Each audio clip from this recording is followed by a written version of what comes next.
It's been a wonderful conference, and I leave the conference, I think, along with other participants, a much richer person. I've made incredible connections with people from around the world. I've learned a lot. I've listened to really inspiring speakers, and I think when I'm asked the question, what do people take away from this conference? It's not just words, it's not just declarations. I hope that people will leave the conference feeling empowered, feeling inspired, and also feeling challenged to do more. For those of us who have the privilege of living in the North, I'm from Canada, in countries like Canada, I hope that hearing the stories from our sisters and brothers, for example, in Africa, in Asia, people like Kimon Brown in Jamaica, just amazing stories of courage against terrible odds. I hope that that will inspire us to do a lot more in terms of solidarity, whether it's with the trade union movement, whether it's with businesses, whether it's in academics or elsewhere. We've been given a challenge, and we have a responsibility to follow up on that in our home countries.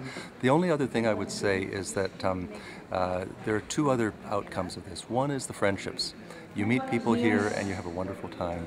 And secondly, the catalog of good practices is a concrete example of what people can take home and use as a tool for effective action. I'm here in Copenhagen for the second Outgames and the International LGBT Human Rights Conference. Well, actually, there are more than just me from China. We have a whole delegation of about nearly 20 people, and this is the biggest ever delegation from China in the Outgames. So we're very happy we can make it.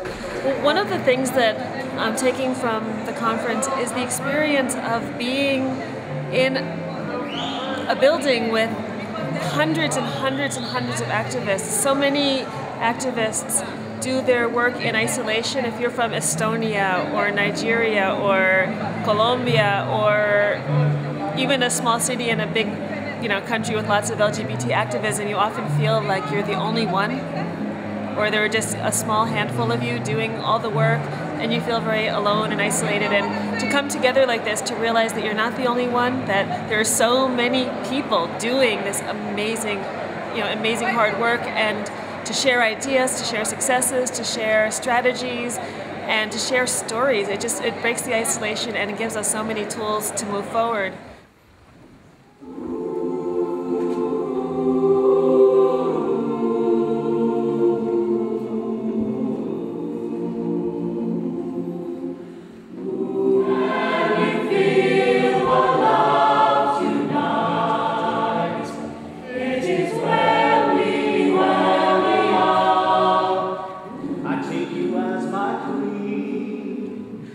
I have it no other way, and our love will rule in this kingdom we have made.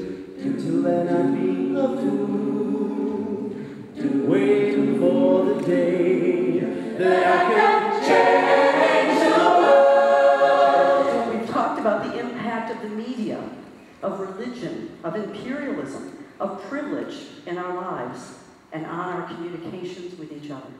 I think the major message is actually that human rights are applicable for every human being. No one is outside, and the time really has come to stop discrimination against people because of their sexual orientation or gender identity. This is nothing new. It's just a question of whether we are serious about consistently applying human rights for everyone and not exclude anyone from that protection of human rights. That is a message.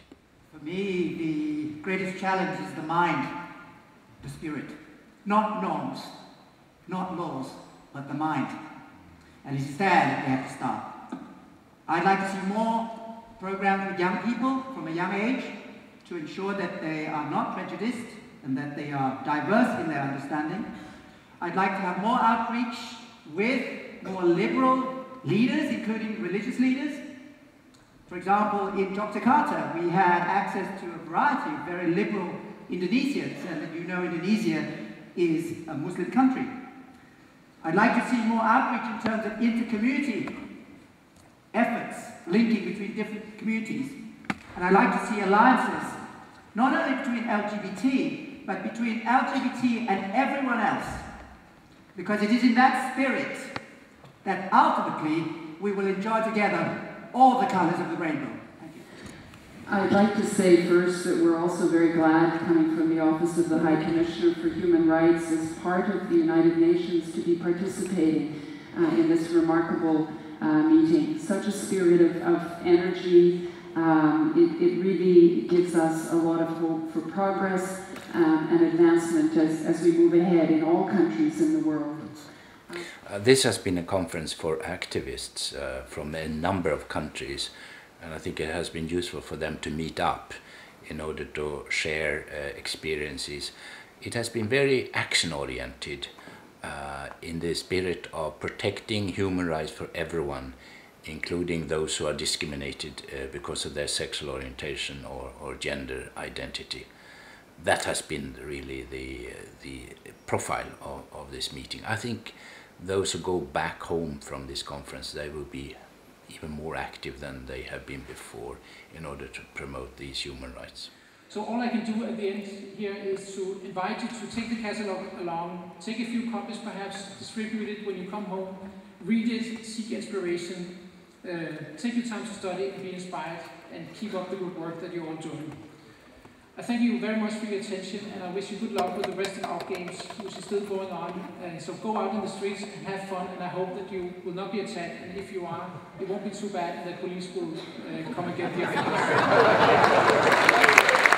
Before we close, I want to just take the opportunity to introduce you to a group of people who have, in a very important way, made this conference possible. In addition, of course, to the dedicated staff and incredible group of volunteers. But this conference would not have been possible without a group of people from around the world, leaders from all areas of the world, who are part of our international advisory group, who started. I am a new and better man in a new and better LGBT world because of World Outgames, because of this conference, and because of you. You're all truly amazing, and you deserve the respect, the honor, and the love of the countries and societies that you come from. I both hope and trust that this respect, this honor, and this love will come to us all one day. Respect, honor, and love in all its glory. Together we will make it. See you all on the dance floor. Thank you.